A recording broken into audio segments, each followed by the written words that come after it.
The High Council chamber was unlike anything Jake Morrison had ever seen. The room was carved from a single massive crystal that seemed to pulse with its own inner light. 12 Zephyrian Council members sat in perfect formation around a circular table that appeared to be made from the same crystal as the walls. At the center of the table was Prime Intellect Zarmuth, who, Jake now understood, was the leader of not just their cultural exchange, but of all Zephyrian society. Valandra stood in the middle of the circle looking small and vulnerable, surrounded by the imposing figures of her people's leadership. Her skin patterns had shifted to colors that Jake had learned meant fear and resignation. The human teens sat in chairs that had been provided for them, but Jake could feel the tension in the air like electricity before a storm. Prime Intellect Zarmuth began speaking in a voice that carried no emotion whatsoever.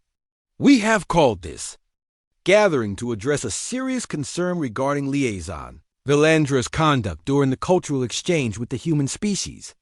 Jake wanted to speak up in Valandra's defense, but he knew that interrupting would only make things worse. He caught Lisa's eye and saw that she was struggling with the same impulse to protect their friend. "Valandra has displayed behavior patterns that are inconsistent with Zephyrian values and protocols," Zarmuth continued. "She has shown excessive interest in human emotional responses and has begun to exhibit similar emotional responses herself. This contamination threatens the integrity of our society and our mission." One of the other council members spoke up. "The evidence suggests that prolonged exposure to human thinking has caused Valandra to develop inefficient thought patterns. She asks questions that serve no logical purpose and creates objects that have no practical value." Ben Hayes leaned forward. "With respect, those aren't signs of contamination. Those are signs of growth and creativity." Zarmuth turned his black eyes toward Ben. "Human Hayes' creativity and growth, as you define them, are forms of chaos that disrupt logical order. Our society has evolved beyond the need for such inefficiencies." Carol Stone couldn't stay quiet any longer. "But without creativity and the willingness to ask questions that don't have obvious practical value, how do you solve complex problems or develop new technologies?" "We solve problems through collective logical analysis," another council member replied. "Individual creative expression introduces variables that cannot be controlled or predicted."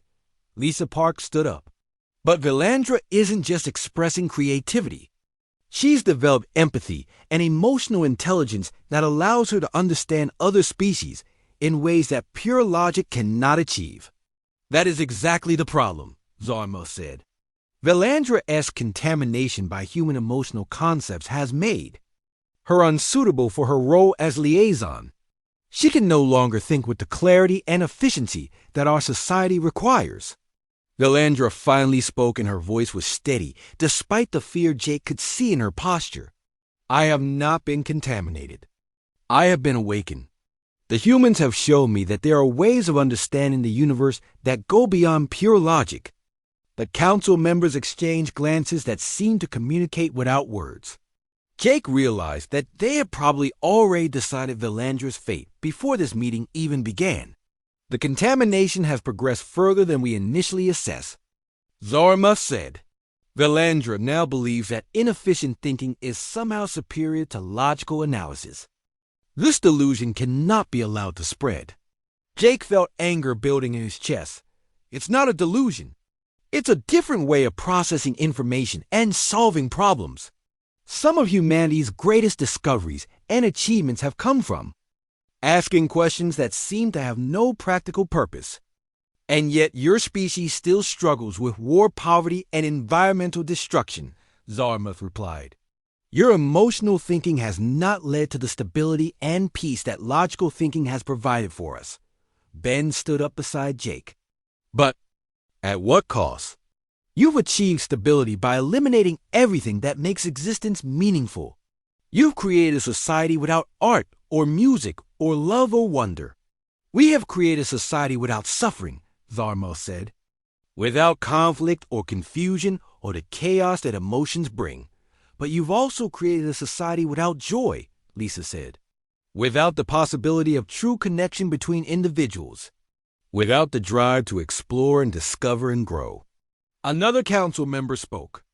This is precisely the kind of thinking that proves the contamination has spread to the humans as well. You have begun to see inefficiency as desirable. Valandra stepped forward. I request the right to prove that what I've learned from the humans is not contamination but evolution. The council chamber became completely silent. Jake could see that Valandra had just said something that surprised even the council members. Evolution is a process of logical improvement toward greater efficiency, Zarma said after a long pause. What you describe is regression toward primitive emotional responses. Then let me prove otherwise, Valandra said. Give me a challenge. That requires the kind of thinking you value most. If I can solve it using a human approach to understanding, then you must acknowledge that emotional intelligence and creativity are not inferior to pure logic. The council members began communicating in their silent way again. Jake could see them making rapid calculations and assessments. Finally, Zarma spoke. Very well. We will present you with the paradox of purpose. This is an ancient philosophical problem that has remained unsolved for over 1,000 years despite the efforts of our greatest logical minds. A crystal formation rose from the center of the table and began displaying complex symbols and equations. Jake couldn't understand most of it, but he could see that it represented some kind of logical puzzle or philosophical question. The paradox. A purpose asks this question, Zarma said. If the goal of intelligent life is to achieve perfect efficiency and eliminate all unnecessary elements, then why does intelligence naturally tend toward complexity and growth instead of simplification? And stasis. Lisa looked at the display. In other words, why do intelligent species seem to move toward diversity and creativity instead of toward uniformity and logic? Precisely, Zarma said. Our philosophers have concluded that this paradox proves that most forms of intelligence are fundamentally flawed. Only by consciously choosing logical efficiency over natural evolutionary tendencies can a species achieve true advancement. Jake began to understand what they were asking. You want Valandra to solve a puzzle that your entire philosophical system is built on. If Valandra can solve the paradox of purpose using human emotional thinking, then we will acknowledge that her contamination may actually represent a form of evolution, Zarmo said. But if she fails, then she will accept exile from Zephyrian society, and the humans will acknowledge that logical thinking is superior to emotional thinking. Valandra looked at her human friends. I accept the challenge. Ben whispered to Jake. This is a setup. They're asking her to solve a problem that they've designed to prove their own philosophy is correct. Maybe, Jake whispered back. But maybe that's exactly why a human approach might work. Sometimes the best way to solve a problem is to question the assumptions the problem is based on. Carol leaned over to Lisa. Do you think she can do it? Lisa looked at Valandra, who was studying the crystal display with intense concentration. I think she has something they don't have. She has the ability to see the problem from both a logical and an emotional perspective. She can think like a Zephyrian and feel like a human. Zarma spoke again. You have until tomorrow to present your solution. If you succeed, the humans will be allowed to continue their cultural exchange, and you will be permitted to remain as their liaison. If you fail, you will be exiled, and the cultural exchange will be terminated. As they left the council chamber, Jake realized that everything now depended on whether Valandra could use what she had learned from humanity to solve a problem that pure Zephyrian logic had failed to address for a millennium. The test would determine not just her fate, but whether emotional intelligence and creativity had any value in a universe that seemed to favor logic and efficiency. The night before the High Council meeting, Valandra asked to meet with the human team privately. She had found a secluded area in the Memory Gardens where the crystal formations created a natural barrier that would prevent others from overhearing their conversation. The moon of the Zephyrian world cast strange shadows through the translucent crystals, making everything look like it was underwater. Jake Morrison could see that Valandra was struggling with something important. Her skin patterns were shifting. constantly between colors that seemed to represent fear, anxiety, and determination. She had been pacing back and forth for several minutes before she finally stopped and faced the four humans who had become her closest friends. "I need to tell you something," she said. "Something that I have never told anyone before, including my own people." Lisa Park moved closer. "You can tell us anything, Valandra. We're here to listen. What I'm about to share with you could change everything about how you see me and how you understand this entire cultural exchange." Valandra said, "But I cannot face the High Council tomorrow without you knowing the truth." Ben Hayes adjusted his recording equipment. "Should I be documenting this?" "No," Valandra said quickly. "This must remain between us for now. What I am about to tell you is not official information. It is personal, and it could be dangerous if the wrong people learned about it." Carol Stone nodded. "We understand. This is just between friends." Valandra took what appeared to be a deep breath, and her skin pattern settled into a steady blue glow.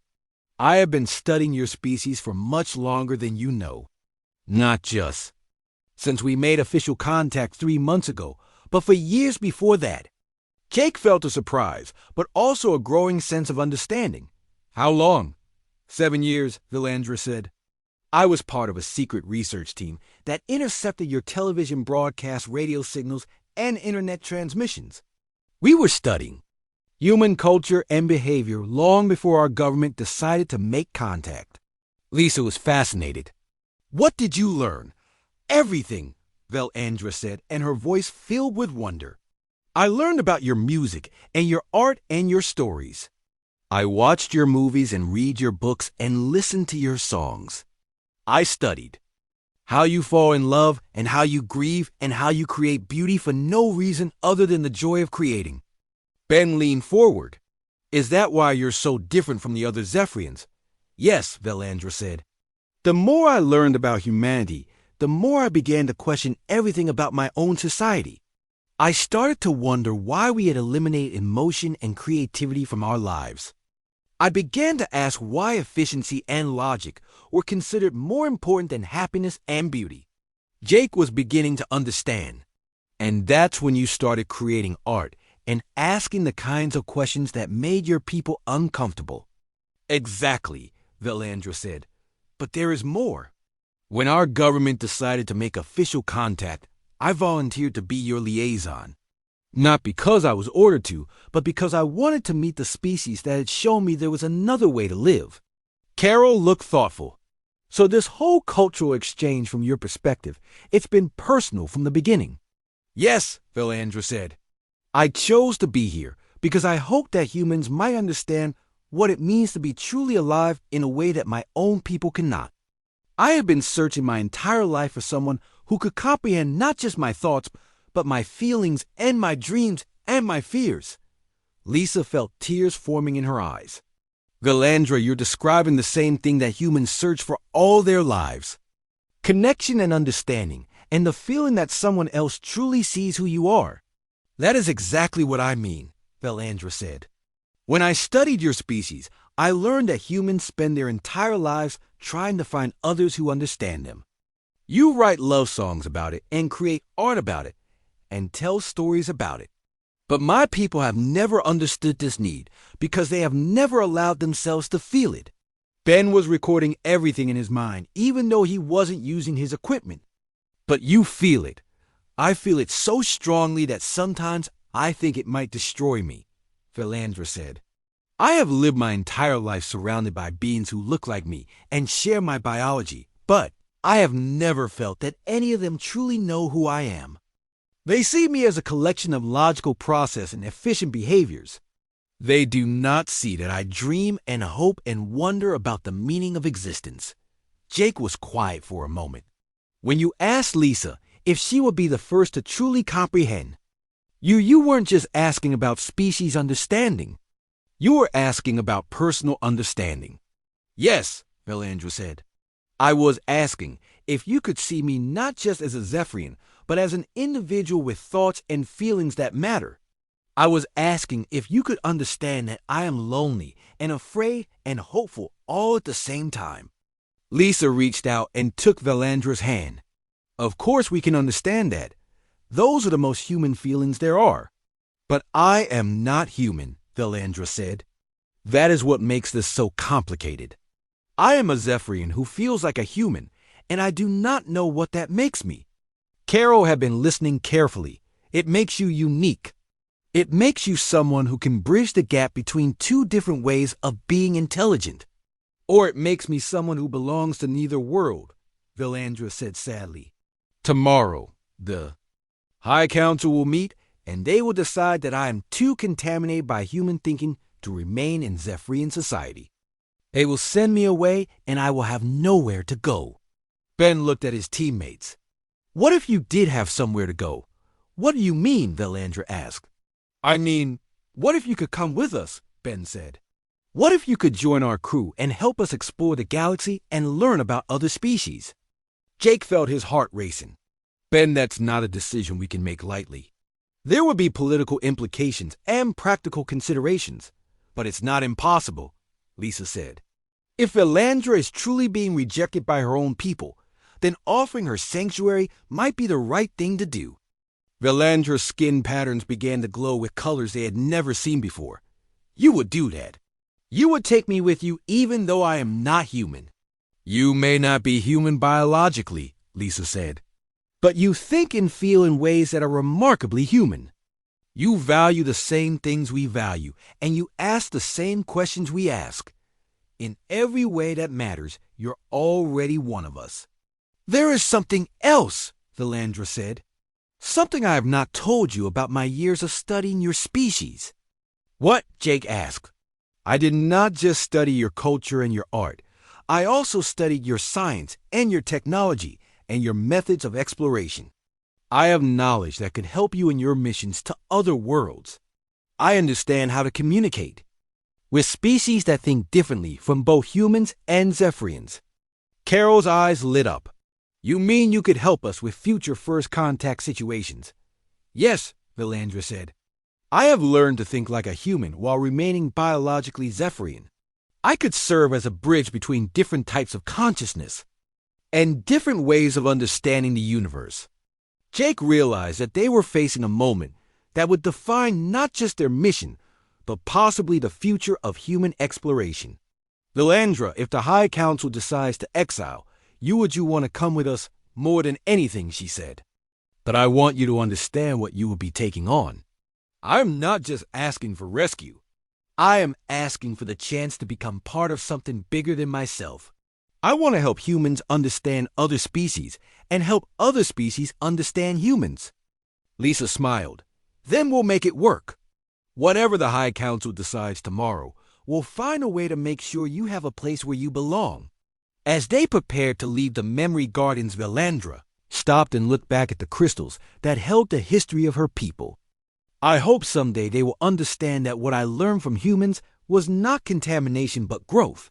I hope they will see that emotion and creativity and the search for meaning are not weaknesses but strengths that make life worth living. Jake knew that tomorrow would bring challenges they couldn't predict, but he also knew that they had found something rare and precious in Valandra. They had found someone who proved that consciousness and the need for understanding were universal, and that the things that made humans special were not limited to humanity alone. The next few days changed everything Jake Morrison thought he knew about the Zephyrians. What had started as a formal cultural exchange was turning into something much more personal and complicated. Valandra had begun spending more time with the human team outside of the official sessions, and each conversation revealed new layers to her personality that seemed impossible for a member of her species. Lisa Park was the first to notice that Valandra was different in ways that went far beyond her manner of speaking. During their third day on the planet, Valandra had taken them to see what she called the Memory Gardens. These were spaces where the Zephyrians kept records of their history in the form of crystal formations that could store and display information when touch got the other Zephyrians they had met treated the Memory Gardens like a library or database. They would approach a crystal formation, touch it briefly to access the information they needed, and then move on efficiently to the next task. But Valandra moved through the gardens differently. She would stop at certain crystals and touch them, not to access information, but simply to experience the colors and patterns that flowed through them. "This one shows the founding of our first city," she explained to Lisa as they stood before a tall blue crystal. "But watch what happens when you touch it." Lisa pressed her palm against the crystal and immediately saw images flowing through her mind. She saw the early Zephyrians working together to build their perfect city, but the images came with emotions that surprised her. There was pride and hope and something that felt like joy in the work they were doing. "The factual information is important," Valandra said, "but I come here because of how it makes me feel.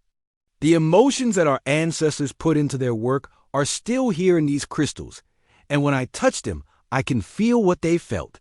Ben Hayes, who had been listening, stepped forward. "That's remarkable. You're experiencing history, not just learning about it." "Yes," Valandra said, and her skin patterns glowed with excitement. "But my people think this is a waste of time. They say the emotions are irrelevant and that only the factual data matters." Carol Stone had been examining the crystal formations with her engineer's eye. "But emotions are data too," she said. "They tell you about motivation and decision-making and the reasons behind actions. Any good engineer knows that understanding why something was built is just as important as understanding how it was built." Valandra looked at Carol with an expression that Lisa was beginning to recognize as gratitude mixed with relief. "You understand. But my people do not see it that way." Over the following days, the humans learned more about Valandra's unique perspective on her world. She showed them art that she had created in secret. The pieces were beautiful combinations of light and crystal that seemed to capture emotions in physical form. When Jake asked her why she kept them hidden, she explained that artistic expression was considered inefficient by Zephyrian society. "We are taught that everything we do should serve a practical purpose," she said, as she showed them a sculpture that seemed to represent the feeling of loneliness.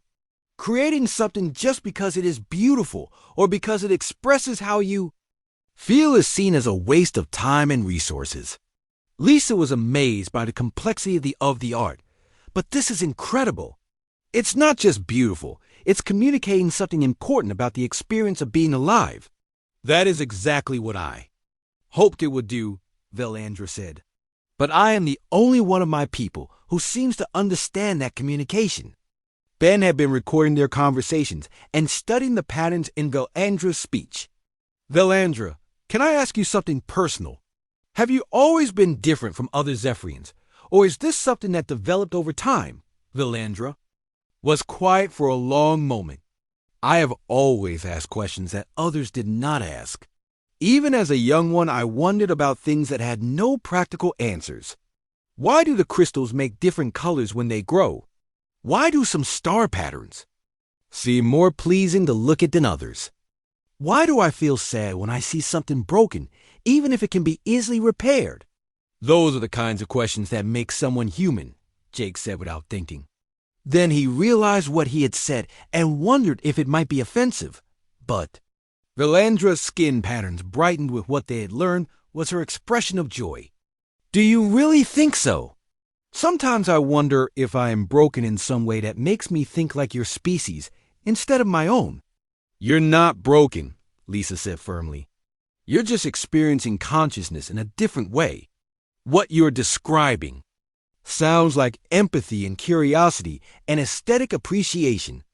These are things that make life richer and more meaningful." As they spent more time with Valandra, the humans began to understand that she represented something unprecedented in their experience with alien species. Most of the aliens they had encountered in their limited first contact experiences had been either completely logical, like machines, or so alien that communication was nearly impossible. But Valandra seemed to think and feel in ways that were remarkably similar to humans, while still being clearly alien in her biology. And some aspects of her culture. The problem was that this similarity was causing tension with the other Zephyrians. Jake noticed that Prime Contact, Zarmuth, and the other officials were becoming increasingly uncomfortable with the amount of time Valandra was spending with the humans. During the formal sessions, they would interrupt her when she started to, express personal opinions, or ask questions that went beyond the official agenda. On their 5th day, Carol made an observation that worried all of them. Have you noticed that the other Zephyrians are starting to treat Valandra differently? They used to just seem disapproving, but now they look at her like she might be dangerous. Ben had noticed it too. I'd been monitoring their communications, and there's been an increase in what sounds like official discussions about Valandra's behavior. I can't translate all of it, but the tone suggests they're concerned about her influence on the cultural exchange. Lisa felt a growing sense of protectiveness toward Valandra. She's not doing anything wrong. She's just being herself. That might be exactly what worries them, Jake said. If their entire society is based on conformity and logical efficiency, then someone who thinks independently and values things like art and emotion might be seen as a threat to their way of life. That evening, Valandra came to visit them in their quarters. She looked nervous, and her skin patterns were showing colors they had never seen before. I wanted to warn you, she said. The High Council is meeting tomorrow to discuss my role in the cultural exchange. I think they may decide to assign you a different liaison. Why?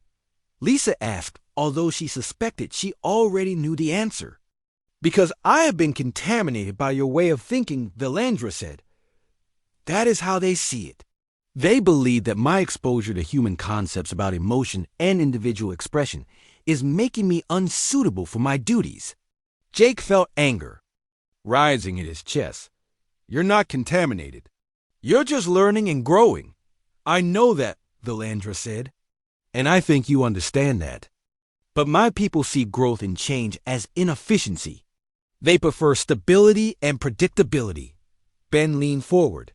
What will happen if they replace you? I do not know, Valandra admitted. But I fear that I will be sent away from my people entirely. They may decide that I am too different to remain in their society. Lisa reached out and took Valandra's hand. The alien woman's skin was warm, and her patterns pulsed with what Lisa had learned was gratitude.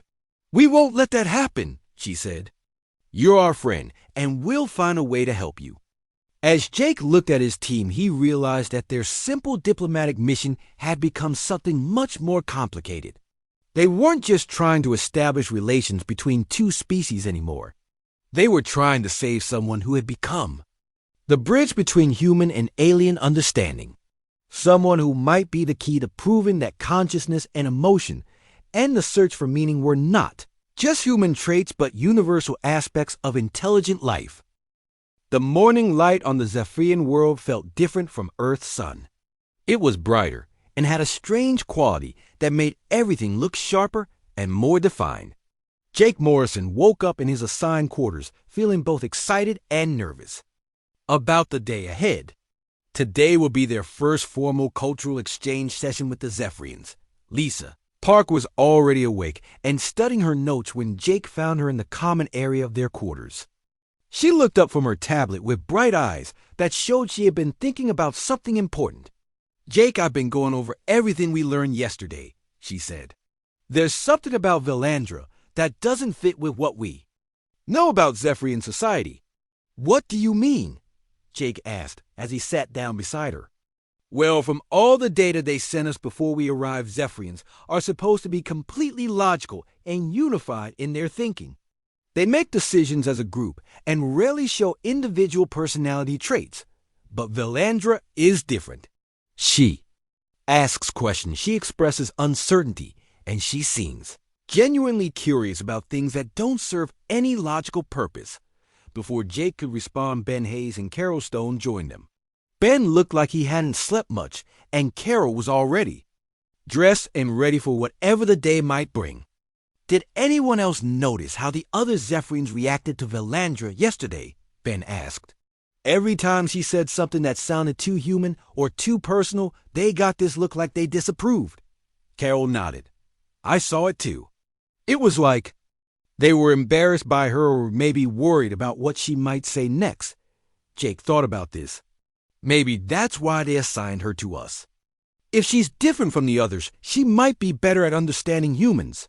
Or maybe they're trying to get rid of her, Lisa said quietly. Sometimes when someone doesn't fit into a society, the easiest solution is to send them away. An hour later, Valandra arrived to escort them to the Cultural Exchange Center. She moved with the same graceful way that had caught their attention the day before, and when she spoke, her voice carried warmth that seemed almost impossible for a Zephyrian. "Good morning," she said. "I hope you rested well. Today we will begin sharing knowledge about our respective species." As they walked through the crystal streets, Lisa noticed that other Zephyrians would look at Valandra and then quickly look away. It was subtle, but it reminded her of how humans sometimes acted around someone who made them. Uncomfortable. The Cultural Exchange Center was a large building with walls made of the same crystal material as everything else in the city. Inside were dozens of rooms where humans and Zephyrians could meet and share information. The main hall was filled with perfectly arranged chairs and tables. Where the formal sessions would take place, Prime Contact Zarmuth was waiting for them, along with several other Zephyrian officials. They all stood in the same rigid posture, and when they spoke, their voices had the same mechanical quality that Jake had noticed the day before. "Today we will begin with basic information sharing," Zarmuth announced. "Each species will present data about their biology, culture, and technological development. We will process this information and determine areas of mutual interest." The first few hours were exactly what Jake had expected. The Zephyrians presented their information in perfectly organized charts and graphs. They explained their society, their technology, and their history in a way that was logical and efficient, but completely without emotion or personal perspective. It was the humans' turn. Lisa stood up to talk about human biology and culture. She tried to explain how humans made decisions based on emotions, as well as logic, and how their societies were diverse and sometimes chaotic. The Zephyrians listened, but Jake could see that they were having trouble understanding why humans would choose inefficiency over logic. During a break in the formal sessions, Valandra approached Lisa. The other Zephyrians had gathered on the opposite side of the room and were discussing something in their own language. Valandra looked at them nervously and then back at Lisa. "Dr. Park, may I speak with you privately?" she asked. Lisa was surprised by the request. Of course. They walked to a quieter corner of the room where the other Zephyrians couldn't hear them.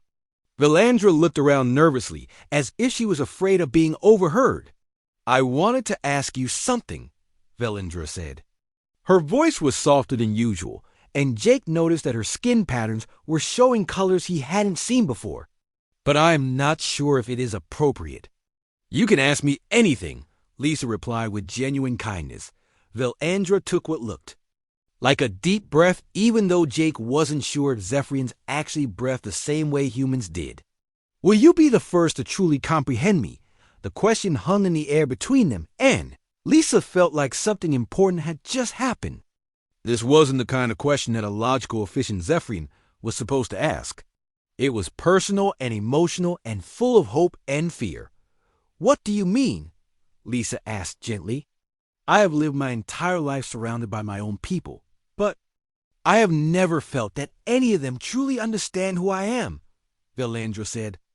"They see me as defective because I ask questions that have no logical purpose. They think I am inefficient because I wonder about things that do not contribute to our society's goals." Ben Hayes had been standing nearby and couldn't help but overhear the conversation. He moved closer but tried to stay out of the way. "But you are here studying us," Valandra continued. "You are trying to understand how we think and feel.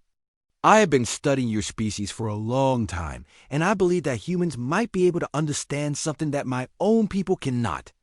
Lisa felt her heart racing. This was the kind of first contact moment that xenobiologists dreamed about.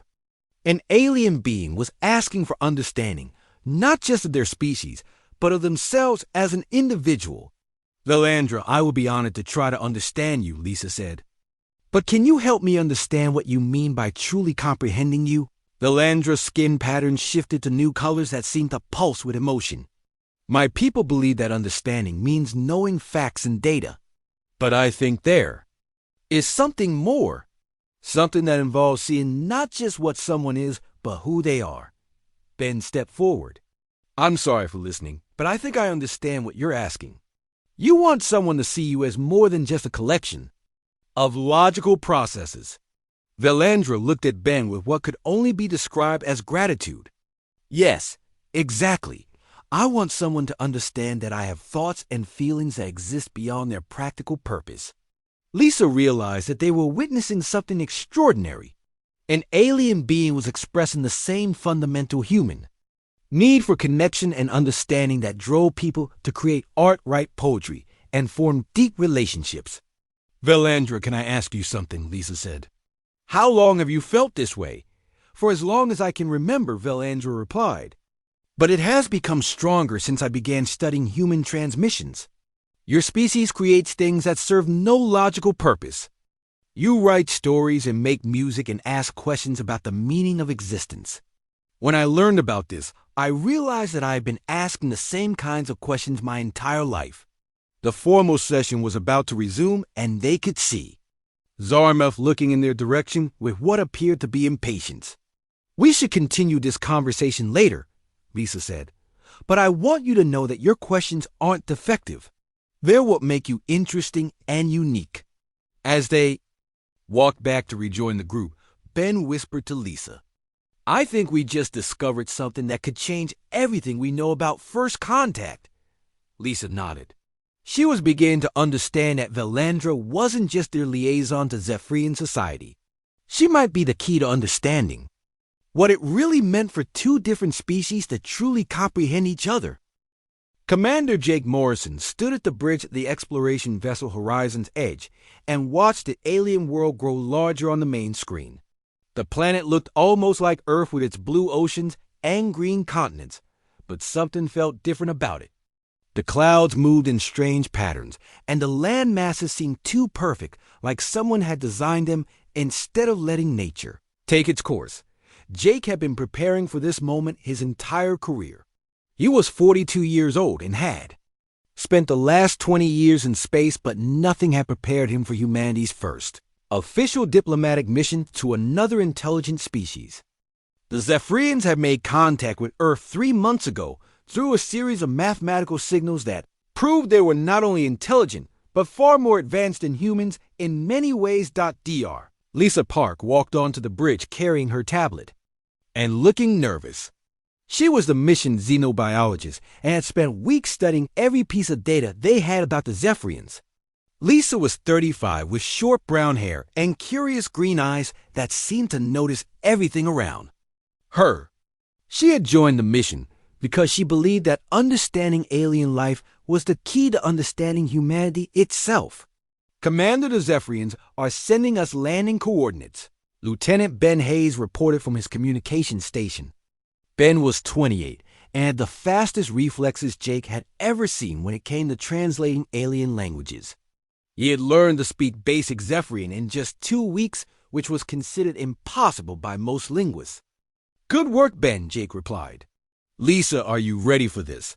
Lisa nodded, but Jake could see the excitement and fear in her eyes. I've studied their biology as much as possible from the data they sent us. They appear almost human, but with some significant differences. Their skin has patterns that glow and change color based on their emotional state.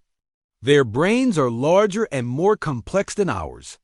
They seem to process information much faster than we do. What about their society? Jake asked. That's where it gets interesting, Lisa said, looking at her tablet.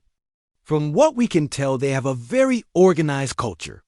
Everything seems to be based on logic and efficiency. They make decisions as a group and rarely act as individuals. It's almost like they're more of a collective mind than separate people. The ship entered the planet's atmosphere, and Jake felt the familiar sensation of gravity pulling at his body. Through the windows, he could see cities that looked like they were made of crystal and metal. The buildings were tall and elegant, but they all looked exactly the same. There were no signs of chaos or randomness that you would see in human cities. Landing in 2 minutes, called out engineer Carol Stone from her station. Carol was 45 and had been on more space missions than anyone else on the ship. She had a reputation for being able to fix anything, and her practical approach to problems had saved their lives more than once. As they landed, Jake saw a group of beings waiting for them at the landing pad. The Zephyrians were tall and slender, with pale skin that seemed to shimmer in the light. Their faces were similar to humans, but their eyes were larger and completely black. They stood in a perfect line, and none of them moved until the ship had completely stopped. "Remember, everyone," Jake said to his team. "We're not just representing ourselves here. We're representing all of humanity. Stay calm, stay respectful, and follow my lead." The airlock opened, and Jake stepped out, first followed by Lisa, Ben, and Carol.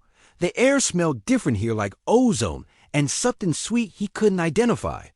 The gravity was lighter than Earth's, which made walking feel strange. The Zephyrians approached them in their perfect line. The one in front spoke in a voice that sounded like it was coming from a computer rather than a living being. "Welcome, humans. I am designated as Prime Contact Zarmov. We have prepared facilities for your stay and have assigned a liaison to assist with your cultural exchange mission." "Thank you," Jake replied. "I'm Commander Jake Morrison. This is Dr. Lisa Park, our xenobiologist, Lieutenant Ben Hayes, our communications specialist, and engineer Carol Stone." Zarmov nodded in a way that seemed calculated rather than natural. "Your liaison will be Valandra. She has been selected for her knowledge of human communication patterns." Jake noticed that when Zarmov mentioned Valandra, there was a slight pause, as if he wasn't completely comfortable with the choice. Before Jake could think about it, more female Zephyrian stepped forward from the back of the group. Valandra was different from the others immediately. While the other Zephyrian stood rigid and formal, she moved with something that looked almost like grace. Her skin patterns glowed with softer colors, and when she spoke, her voice had tones and inflections that reminded Jake of human speech. "Hello," she said, and Jake was surprised by how warm the simple word sounded. "I am Valandra. I will be helping you understand our world and our people." Lisa stepped forward with obvious fascination. "It's wonderful to meet you, Valandra. I'm Dr. Lisa Park, and I'm very interested in learning about your species." "And I'm interested in learning about yours," Valandra replied. When she said this, Jake noticed that the other Zephyrians exchanged glances that seemed disapproving. Zarmov spoke again. "Valandra will show you to your quarters. Tomorrow we will begin the formal cultural exchange sessions. We have prepared a schedule that will allow you to observe our society and share information about your own."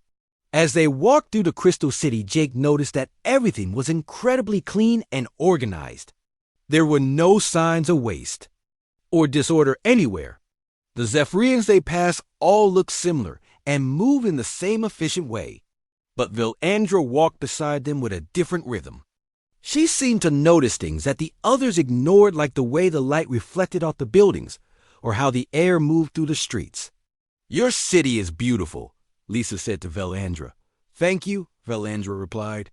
"Though I sometimes wonder if beauty is the right word. It is efficient and logical, but I am not sure if that is the same as beautiful." Jake found this comment interesting. None of the other Zephyrians had shown any uncertainty or questioning in their speech. They seemed to state facts rather than express opinions. Ben, who had been quietly observing everything, finally spoke up. "Valandra, can I ask you something? You speak differently from the others. Is there a reason for that?" Valandra stopped walking for a moment, and Jake saw her skin patterns shift to colors he hadn't seen before. "I have spent much time studying human communication. Perhaps I have been influenced by your patterns of speech." "That's fascinating," Lisa said. "Most species we've encountered maintain very rigid communication styles. The fact that you can adapt and change suggests a remarkable flexibility in your thinking." Valandra looked at Lisa with what Jake could only describe as gratitude. "You think flexibility is good. My people often see it as inefficient." As they reached their quarters, Jake realized that something unusual was happening. Valandra wasn't just a liaison assigned to help them. She was genuinely interested in humans, and that interest seemed to set her apart from her own people in ways that might be important. That night, as Jake settled into his quarters, he couldn't stop thinking about Valandra and the way she had looked. At them, it wasn't the calculating gaze of a scientist studying specimens. It was something else entirely. Something that reminded him of the way humans looked at each other when they were trying to make a connection.